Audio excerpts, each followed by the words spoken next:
கூட்டிட்டு வந்து நினைச்சாங்க, கூட்டு வந்து நினைச்சாங்க மக்கால விடுறாங்க. மக்கால விட்டு சொல்றாங்க, இந்த ஒரு ஆளைப்பா நீங்க வெளியேற்றுறீங்க, இவர் சொல்லக்கூடிய கருத்துக்களை கேட்டு எது சத்தியம் எது தவறுன்னு சொல்லி வணங்குங்க, ஏன் இவரை நீங்க வெளியேற்றீங்க? இப்படிப்பட்ட ஆள் இருப்பதனால் நம்முடைய ஊருக்கு பெருமைங்க, இவரை போய் வெளியேற்றீங்களே, இவரை ஊர்ல வைங்க, நீங்க அவருடைய வீட்டிலே அவருடைய பிரச்சாரத்தை செய்யட்டும் அப்படின்னு சொல்லி நினைச்சாங்க. ஒரு ஜாமீன் வாங்கி நினைச்சாங்க, வீட்டில் பிரச்சாரம் செய்வதற்கு அனுமதிக்கிறாங்க. வீட்டில் பிரச்சாரம்னா அவர் மட்டும் செய்யணும், அவர் தொழுது கொள்ளலாம், அவர் குர்ஆன் ஓதலாம், மற்றபடி அவரா செய்யலாம், மற்றபடி பிற மக்களுக்கு எடுத்து சொல்லக்கூடாதுன்னு சொல்லி நினைச்சாங்க. ஒரு கண்டிஷனை போட்டு வீட்டில் அமர வச்சிடறாங்க. அபூபக்கர் அவர்களும் கொஞ்ச காலம் நினைச்சாங்க, தனக்கு தானே தொழுது கொண்டு குர்ஆன் ஓதிக்கொண்டு அவர்களுடைய பிரச்சாரத்தை நினைச்சாங்க, அப்படி செஞ்சுக்கிட்டே இருக்கிறாங்க. ஒரு கட்டத்தில் அவருடைய மன நிச்சயில தாங்க முடியல, என்னடா இது, நமக்கு நாமே தொழுது கொண்டு இருந்தோம்னு சொன்னா எப்படி இருக்க முடியுது, கண்டிப்பா இருக்க முடியாதுன்னு சொல்லி நினைச்சாங்க. வீட்டுடைய முற்றத்துக்கு வர்றாங்க, அதாவது சொல்லி தென்னை இருக்கா இல்லையா, அந்த தென்னைக்கு வர்றாங்க. தென்னையில வந்து தொழுகிறாங்க. முதல்ல தொழுது முடிச்ச உடனே நினைச்சாங்க, தென்னையில் உட்கார்ந்து குர்ஆனை ஓதுறாங்க. பாருங்க எந்த அளவுக்கு வந்து ஒரு கிரிட்டிக்கலா செய்யறாங்க, எந்த அளவுக்கு பாருங்க. தென்னையில உட்கார்ந்து குர்ஆன் ஓதுறாங்க, தென்னையில உட்கார்ந்து நினைச்சாங்க தொழுகிறாங்க. அப்ப அந்த காபீருடைய மனைவிமார்கள் இருக்காங்களா இல்லையா, அவங்க பாக்குறாங்க, என்ன இவர் புதுசா செய்யறாரு, வித்தியாசமா இருக்குதே, ஏதோ ஒண்ணு ஓதுறாருன்னு சொல்லி நினைச்சாங்க. அவரிடத்துல வர்றாங்க, அபூபக்கர் ரலியல்லாஹு அவர்கள்ட்ட நினைச்சாங்க, வந்து உட்கார்றாங்க. உட்கார்ந்த உடனே அபூபக்கர் ரலியல்லாஹு அவர்கள் நினைச்சாங்க, ஒவ்வொன்றாக எடுத்து சொல்கின்றார்கள். திருமறை குர்ஆனுடைய வசனங்களை ஓதிக்கிட்டே இருக்கிறாங்க. அப்படி ஓதி காட்டுகின்ற சமயத்துல அந்த காபீர் அந்த மனைவிமார்கள் இருக்காங்களா இல்லையா, அவருடைய கண்களில் இருந்து அப்படி கண்ணீர் வருது. அப்ப என்ன காரணம் பாருங்க, வீட்டுக்குள்ள அவர் தனிமையில உட்கார்ந்து செய்யறா அவருக்கு செய்ய முடியல, அவருக்கு இருப்பு கொள்ளல, வெளியே வந்து மக்களுக்கு செய்யணும், ஏதாவது நான் மக்களுக்கு என்ன செஞ்சுட்டு இருக்கணும், செய்து கொண்டே இருக்க வேண்டும் என்பதற்காண்டி வீட்டு திண்ணையில வந்து என்ன செய்றாங்க, ஏகத்துவ பிரச்சாரத்தை செய்யறாங்க. அப்ப எந்த அளவுக்கு வந்து அபூபக்கர் ரலியல்லாஹு அவங்க இருந்திருக்காங்க கொஞ்சம் நினைச்சு பாருங்க. ஒவ்வொரு சஹாபாக்களையும் பார்த்தோம்னா தனக்கு தானே செய்யறதில்ல, பிற மக்களை நேர்வழிப்படுத்தக்கூடியவர்களாக, பிற மக்களுக்கு உதவி செய்யக்கூடியவர்களாக இருந்தாங்க. இன்னைக்கு நம்முடைய நிலைமைகள் அப்படியே கிடையாது. இன்னைக்கு நம்முடைய நிலைமைகள் எப்படி இருக்குது, நேர் மாற்றமா இருக்குது.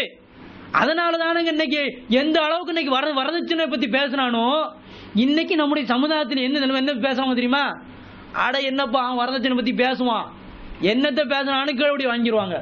என்ன செய்வாங்க, பேசுவாங்க, முன்னால வந்து வரதட்சணை கூடாது எல்லாம் கூடாதுன்னு சொல்லுவாங்க, சொல்லிட்டு என்ன செய்வாங்க, பின்னால வாங்கிடுவாங்க.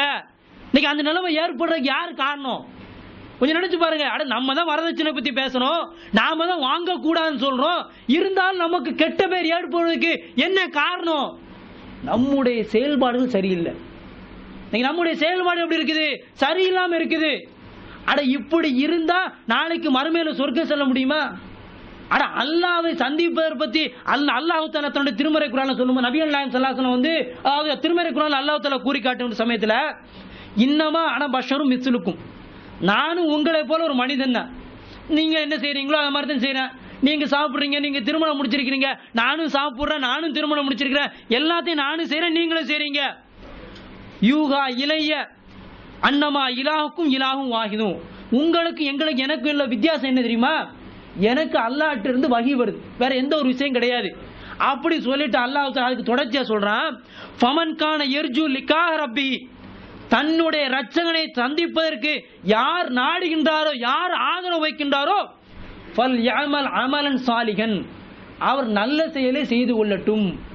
எப்படி, ஏகத்துவாதியா இருந்தா மட்டும் போதாது, நாளைக்கு அல்லாஹ்வை சந்திப்பேன்னு சொல்லி நாம நான்னு சொன்னா, அல்லாஹ்வை சந்திப்பதற்கு நமக்கு விருப்பம் இருக்குன்னு சொன்னா, நாம எப்படிப்பட்ட செயலை செய்யணும், ஃபல் யஅமல் அமலன் சாலிஹன், நல்ல செயலை செய்து கொள்ளட்டும். அல்லாஹ் தஆலா தன்னுடைய திருமறை குர்ஆன்ல சொல்றான், நல்ல செயலை யார் செய்றா? இன்னைக்கு எத்தனை நபர்கள் பிற மதத்தவர்களுக்கு தாவா செய்யக்கூடியவர்களா இருக்கிறோம், இன்னைக்கு எத்தனை நபர்கள் ஜகாத் வசூலித்து கொடுப்பவர்களா இருக்கிறோம். அட அல்லாஹ் தஆலா தன்னுடைய திருமறை குர்ஆன் சொல்லும்போது ஒரு குழந்தையை பத்தி சொல்லும், அதாவது உயிருடன் புதைக்கப்பட்ட குழந்தை, அது இப்படி ஐய தம்பின் குச்சிலத், அது எந்த காரணத்திற்காக கொல்லப்பட்டு என்று வினவுகின்ற சமயத்தில் நாளைக்கு என்ன பதில் சொல்லும் கொஞ்சம் நினைச்சு பாருங்க. நாளைக்கு ஒரு குழந்தை வந்து உயிருடன் புதைக்கப்பட்டிருக்கு, அந்த குழந்தைய நாளைக்கு அல்லாஹ் தஆலா உயிரை கொடுத்து கேட்பான், நீ என்ன காரணத்திற்காண்டி கொல்லப்பட்டேன்னு கேட்கும் போது, இந்த சமுதாயம் வரதட்சணை வாங்கக்கூடியவர்களா இருந்துச்சு, என்னுடைய தாய் என்ன வரதட்சணை கடுமையா கஷ்டத்துல புதைச்சி விட்டா அப்படி நாளைக்கு அந்த குழந்தை சொல்லும். இதே போல நாளைக்கு ஒவ்வொரு ஏழ்மையானவனு சொல்ல நினைச்சு பாருங்க. அப்போ நீ ஏன்பா வட்டியின் பக்கம் போன, இந்த சமுதாயத்தில் என்ன கவனிக்க ஆள் இல்ல, எனக்கு உதவி செய்யக்கூடியவர்களுக்கு எந்த நபர்களும் இல்ல, நீ முஸ்லீமா தானே இருந்த, ஏன் அல்லாஹ் மட்டும் வணங்கல, ஏன் இணைகைப்பு கற்பிக்கக்கூடியவனா இருந்த, நாளைக்கு அவன் சொல்லுவான். யார சொல்லுவான்? நம்மளதான் சொல்லுவான். இந்த மக்கள்லாம் ஏகத்துவத்தை வழங்கியிருந்தாங்க, இந்த மக்கள்லாம் எல்லாத்தையும் செஞ்சாங்க, தனக்குத்தானே செய்து கொண்டிருந்தாங்க, அல்லாவையும் அல்லாவுடைய தூதர்களை மட்டும் வணங்கி கொண்டிருந்தாங்க, அல்லாவை வணங்கி கொண்டிருந்தாலும் அல்லாவுடைய தூதருடைய கருத்துக்களை நடைமுறைப்படுத்தி கொண்டிருந்தாங்க, எங்கிட்ட சொல்லல. நீ ஏன் வட்டி வாங்க போன? இந்த மக்கள்லாம் ஜகாத்து வசூலித்தாங்க, ஆனா பாதி நபர்கள் வசூலிக்கல, எனக்கு முறையா வந்து சேரல, அதனாலதான் நான் வட்டியின் பக்கம் போனேன். இப்படி ஒவ்வொரு நபர்களும் தங்களுடைய குறைகளை நாளைக்கு அல்லாட்ட சொல்லிக்கிட்டே இருப்பாங்க. நாளைக்கு என்ன செய்வாங்க? ஏதோ நாம இருக்கிறோம் தப்பிச்சிடும் நினைச்சு நினைக்காதீங்க. நாளைக்கு நம்மளை பற்றி உள்ள குறைகளை நாம ஏகத்துவாதியா இருந்தாலும் கூட நாளைக்கு வந்து நினைச்சுவாங்க மக்கள் எல்லாம் அந்த மஹ்ஷர் மைதானத்தில் நினைச்சுவாங்க, நாளைக்கு நினைச்சுவாங்க முறையிடுவாங்க. அதே போல நபிகள் நாயகம் ஸல்லல்லாஹு சொல்லி காட்டுறாங்க இந்த தௌஹீத்வாதிகளை பற்றி. நம்ம தௌஹீத்வாதிகளா இருக்கிறோமா இல்லையா? நம்மளை பற்றி நபிகள் நாயகம் ஸல்லல்லாஹு சொல்றாங்க, யுஅஸ்ஸபுன் நாஸு மின் அஹ்லி தௌஹீத் ஃபின் நாரி. நாளைக்கு நெருப்பு நரகத்திலே தௌஹீத்வாதிகள் சிலர் நினைச்சுவாங்க வேதனை செய்யப்படுவார்கள். என்ன காரணம் போது?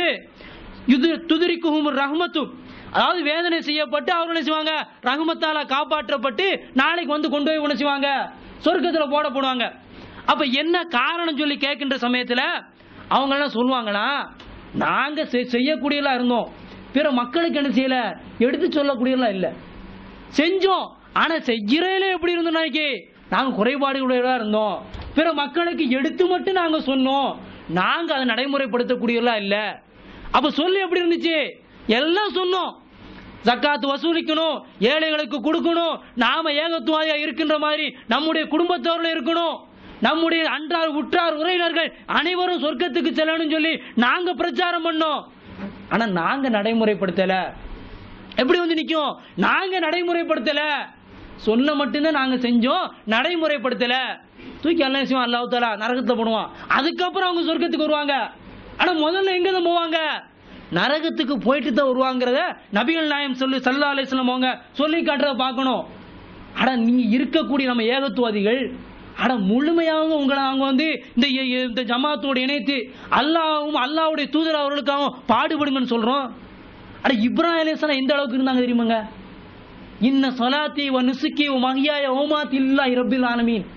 என்னுடைய தொழுகை, என்னுடைய வணக்க முறை, என்னுடைய வாழ்வு, என்னுடைய மரணம் எல்லாமே அகிலத்தின் ரட்சகனாகிய அல்லாஹ்வுக்கு தான் சொன்னாங்க. அட என்னுடைய வாழ்க்கையை அப்படியே அர்ப்பணிக்கிறேன். நான் என்ன யாருக்காண்டி அல்லாஹ் படைச்சான்? அவனுக்காண்டி படைச்சான், அவனுக்காண்டி நான் அர்ப்பணிக்கிறேன். இன்னைக்கு நாங்க அப்படி அர்ப்பணிக்க சொல்லலையே. குர்ஆன் ஹதீஸ் இன்னைக்கு நம்மள அப்படி அர்ப்பணிக்க சொல்லலையே. உங்களால் முடிந்த அளவுக்கு, நம்மளால் முடிந்த அளவுக்கு வேலையை பார்த்துட்டு வர்றோமா, வேலையை பார்த்து முடித்ததற்கு பின்னால் ஏதோ சாதாரணமாக ஒரு கல்லை எடுத்து போட்டாலும் சரிதான். இன்னைக்கு நாம நினைச்சுக்கிட்டு இருக்கிறோம் நாம ஏகத்துவத்திற்கும் தப்பிச்சு நினைக்கிறோம். அடைத்து அல்லாஹ் தஆலா சொர்க்கத்துல எத்தனை படித்தரங்கள் அமைச்சிருக்கிறான் தெரியுமா? எப்படிப்பட்ட நன்மைகளை அமைச்சிருக்கிறான் தெரியுமா? சும்மா சர்வசாதாரணமா கிடையாது. நபிகள் நாயகம் ஸல்லல்லாஹு அலைஹி வஸல்லம் அவங்க இந்த ஏகத்துவத்திற்கு உழைக்கின்றவர்களை பத்தி ஒரு உதாரணம் சொல்லின்ற சமயத்துல ஒரு சின்ன ஒரு மனிதனை சொல்றாங்க. அவன் என்ன செய்யறான்? இந்த ரோட்ல போகக்கூடிய மனிதர்களுக்கு நிழல் அளிக்கணும் அப்படிங்கறதுக்காண்டி ஒரு மரத்தை நட்டுறான். ஒரு சின்ன செடி மாதிரி என்ன செய்யறான்? ஒரு மரத்தை நட்டுறான். அவன் செய்தது ஒன்னே ஒண்ணு. அவன் செய்தது ஒரே ஒரு செயல். என்ன செயல்? ரோட்டின் ஓரத்தில் வந்து ஒரு சின்ன மரம் நட்டியதான் அவனுடைய செயல். இதனால அவன் பெறக்கூடிய பலன்கள் எப்படி தெரியுமா? அது பெரிய மரமாகுது, பூத்து குலுங்குது. எப்படி இருக்குது? ரொம்ப பெரிய நிழல் தரக்கூடியதா இருக்குது. மக்கள் வழிபோக்கர்கள் வர்றாங்க. வழிபோக்கர்கள் வந்து நினைச்சாங்க ரொம்ப வெயிலான நேரத்தில் வந்து இப்ப நிழல் தேடி அலையிறமா இல்லையா, அந்த மாதிரி நிழல் தேடுவதற்காண்டி உட்கார்றாங்க. அவன் ஓய்வெடுப்பதன் மூலியமாக அவனுக்கு நன்மை வருது. அதுவும் போயிடுறான். அவன் என்ன செய்யறான்? ஓய்வெடுத்துட்டு போயிடுறான். ஒரு பறவை வருது. ஒரு பறவை வந்து என்ன செய்யுது?